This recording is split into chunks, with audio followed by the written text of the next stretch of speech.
Argentina football দলের জন্য দুঃসংবাদ। দলের অন্যতম প্রধান ডিফেন্ডার লিসান্দ্রো মার্টিনেজ গুরুতর ইনজুরিতে পড়েছেন। এসএল ইনজুরির কারণে তাকে দীর্ঘদিন মাঠের বাইরে থাকতে হবে। Manchester United coach Rubina Amiron জানিয়েছেন, মার্টিনেজের ইনজুরি গুরুতর। মৌসুমের বাকি অংশে তাকে পাওয়া নিয়ে রয়েছে সন্দিহান। মার্টিনেজের ইনজুরি আর্জেন্টিনা জাতীয় দলের জন্য বড় ধাক্কা হতে পারে। আগামী ২৬শে মার্চ বিশ্বকাপ বাছাই পর্বে চিরপ্রতিদ্বন্দ্বী ব্রাজিলের বিপক্ষে একটি ম্যাচ রয়েছে। মার্টিনেজের অনুপস্থিত রক্ষণভাগকে বড় প্রভাব ফেলতে পারে। ব্রাজিল সাম্প্রতিক সময়ে আর্জেন্টিনার বিপক্ষে ম্যাচগুলো হেরেছে, তবে তাদের আক্রমণভাগ সবসময় শক্তিশালী।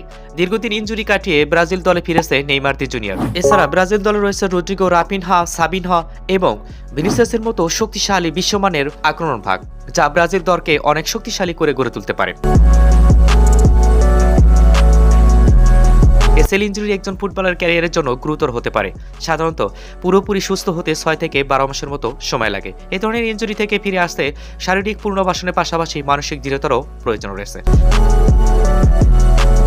আর্জেন্টিনার কোচ নিলন স্কালোনিকে এখন বিকল্প খুঁজতে হবে।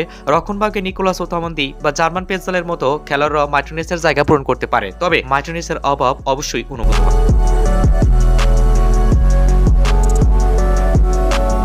২০২৬ বিশ্বকাপ বাছাই পর্বের ২৬শে মার্চ আর্জেন্টিনার জন্য বড় পরীক্ষা হতে যাচ্ছে। মার্টিনেজের অনুপস্থিতি তার কিভাবে ব্রাজিলের আক্রমণভাগ সামলাবে সেটাই এখন দেখার বিষয়। আপনার মতামত কি? মার্টিনেজের ইনজুরি আর্জেন্টিনা বিশ্বকাপ বাছাই অভিযানে কতটা প্রভাব ফেলবে? কমেন্টে জানাবেন।